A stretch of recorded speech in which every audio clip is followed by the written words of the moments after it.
What if you wanted to race in the trial mountain 30 laps endurance? but God said, Ha ha, Vector M12 LM go.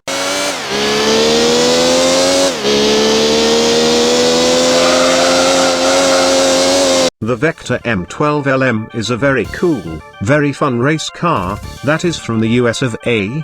Based on the Lamborghini Diablo, in both shape and power, the road car was supposed to be a direct successor to the Vector W8, originally being called the WX3. The M12 namesake came from the Indonesian company, which during a hostile takeover of Vector Aeromotive, Megatouch lost the intellectual rights to the prototype's namesake and design, with it having a longer nose and a shorter tail. Megatouch had to scramble a quick redesign of the car to fit the power plant they were going to use, knowing full well they were not going to match the ridiculous performance figures of the prototype. Owning Lamborghini at the time, Megatouch went and lobbed the Diablo V12 into the car. The result of such a rushed job, the car's build quality suffered, and at the time, it had to bear the shame of being called a Diablo with an A's ugly and poorly fitting body kit. It only sold 14 cars out of the 17 or 18, depending on the source,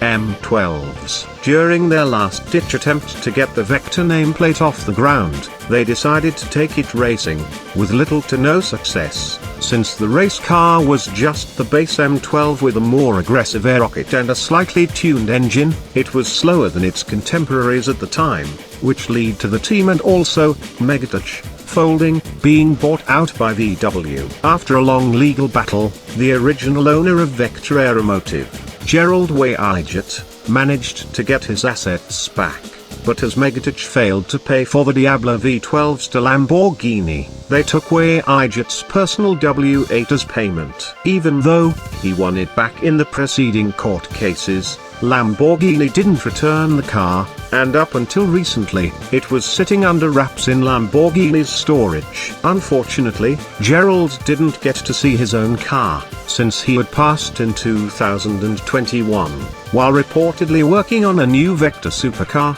the WX8, with the only prototype sitting on his driveway. Now that you know the tumultuous story behind the car's existence, let's talk about its in-game performance. Since the M12 LM is based on the M12 GT2 ASR, ASR stands for American Sprint Racing, being the title sponsor of the team, PD had taken some liberty in the performance department, since with all due respect and personal fanboying about it, its real-life performance counterpart is very likely to be Nomad Diablo GT500, raced by Glock at around the same time. It was sluggish, period. So it is understandable that PD decided to boost the power figure in-game to a respectable 690 or so horsepower. The race car, very much like its road-going counterpart, handles very well stock. At times it feels like it turns effortlessly, but if you slow down a little too much, its sluggishness starts to show, mainly due to the lack of low-end torque, so make sure you're not in high gear when clearing a slow corner, as even being in 5,000 revolutions per minute, the car struggles to get going.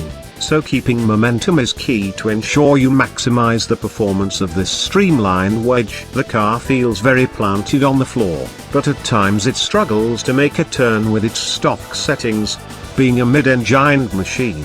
In order to attempt to remedy this ailment, we will have to enter a place where no man has ever ventured before, and return clean. Yes, it's the car setup screen. And with the help of our resident feral racing driver, we've managed to deal with the issue at hand, at the cost of some grime on our pajamas. But that is a price worth paying for squeezing the most out of it. While we were at it, we stuffed our tame racing driver inside, to see how quick it would go round the track. Some say, he carries pebbles in his pockets as ballast, and during every fourth full moon that occurs on Thursday, his shadow gains sentience. All we know is, that he's called Steve. The car is lined up and ready to go, and he's off. A tiny bit of wheel spin off the line, as Steve struggles to put the car through its paces. A slight dab of the brake in the carousel to change direction of the car allows him to keep a very nice and tidy line through the first section, braking hard into the thumb. moving swiftly past the chicane complex, getting a wide line, braking hard for the corkscrew, allows Steve to rotate the car and get a very tight line through it, leading up to the barrel, goes a bit wide in the barrel, and hesitates going through the twins onto the back straight. Brakes late for the roundabout, but manages to get the second apex, leading up to the final corner. Bouncing off the rev limiter going out of it, this will cost some time, and across the line.